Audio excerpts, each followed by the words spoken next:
Assalamualaikum warahmatullahi wabarakatuh.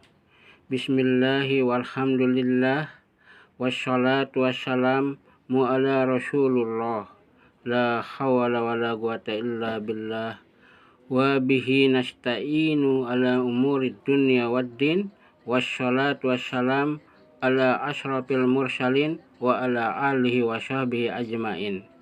Nahdiyin dan nahdiyat yang dimulakan Allah, hari ini kembali saya akan mengupload sebuah video yang diceritakan oleh Dr. Sabil Ahmad di Amerika Serikat.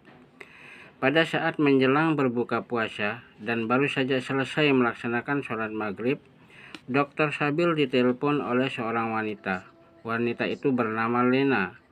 Halo Dr. Sabil, saya Lina. Saya telah menonton beberapa dari Anda di YouTube.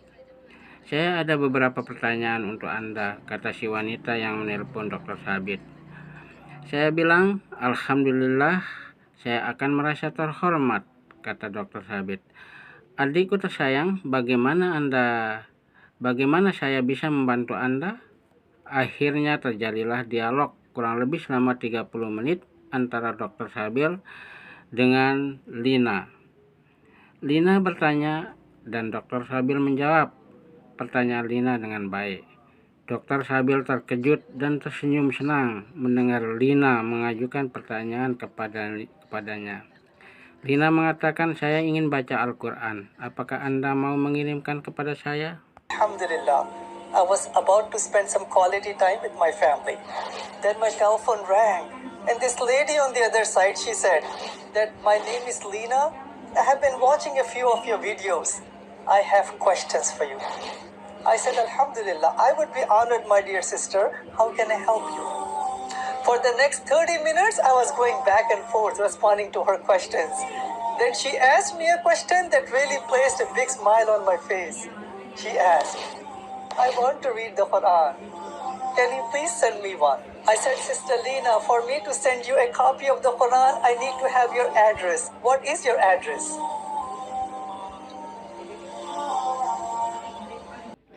Dr. Sabil tersenyum gembira mendengar permintaan Lina yang ingin membaca Al-Quran dan minta dikirimkan. Ketika Dr. Sabil meminta alamat Lina, Lina terdiam sejenak. Tak ada jawaban. Yang terdengar hanya isak tangis. Dr. Sabil merasa canggung dalam keheningan dan berpikir apa yang terjadi. Kemudian Lina berhenti menangis dan berkata, saya tunawisma. Dr. Sabil langsung kaget dan terkejut. Dia merasa sedih karena dia baru saja menikmati saat tempat berbuka. Sementara di luar sana ada manusia yang tidak punya tempat tinggal dan tidak punya keluarga. Menyedihkan sekali. Lalu Lina berkata, kamu bisa mengirim salinan Quran itu ke rumah teman saya. Saya sering tidur di garasi rumahnya. Saat Dr. Sabil menulis alamat yang akan dituju, Lina membuat pernyataan yang benar-benar membuat Dr. Sabil tersenyum lebar dan semakin lebar. Ketika Lina mengajukan pertanyaan kepada Dr. Sabil, Lina bilang, Dr. Sabil, Anda bilang ini adalah bulan yang baik.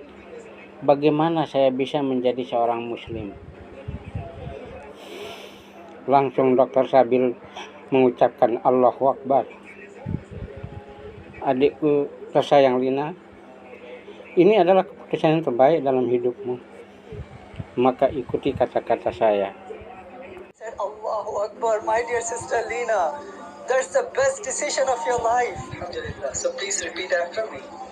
Ashhadu an la ilaha illallah wa ashhadu anna Muhammadur Rasulullah.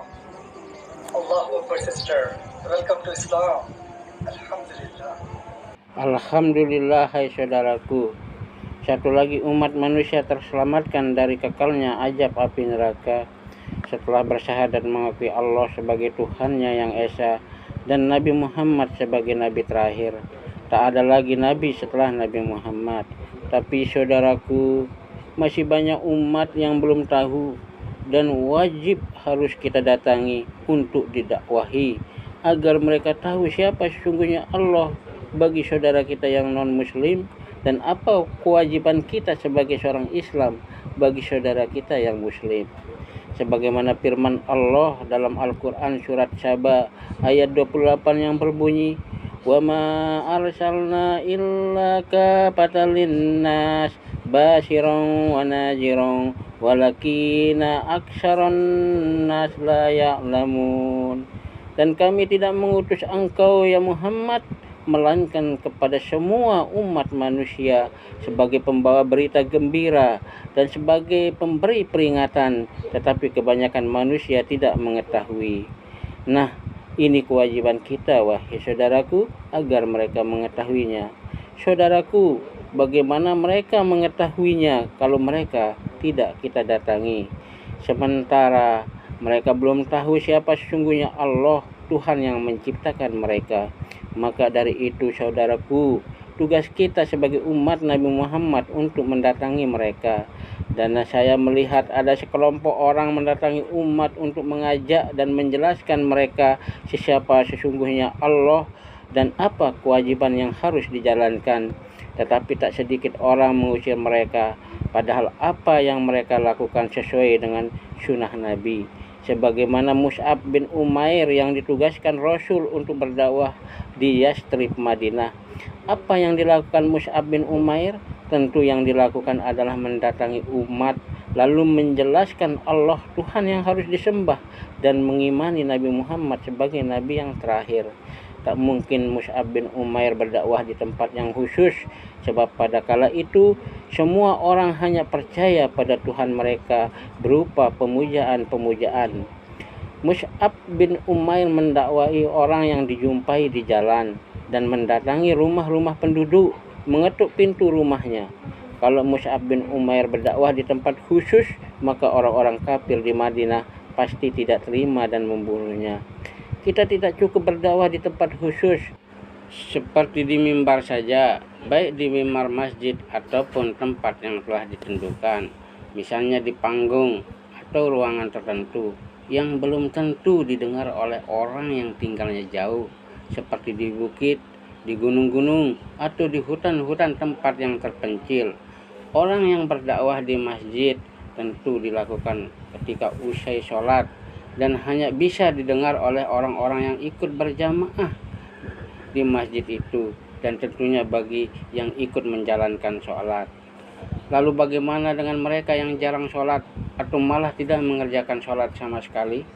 Ini disebabkan karena minimnya ilmu mereka tentang Islam dan kebanyakan mereka belum tahu.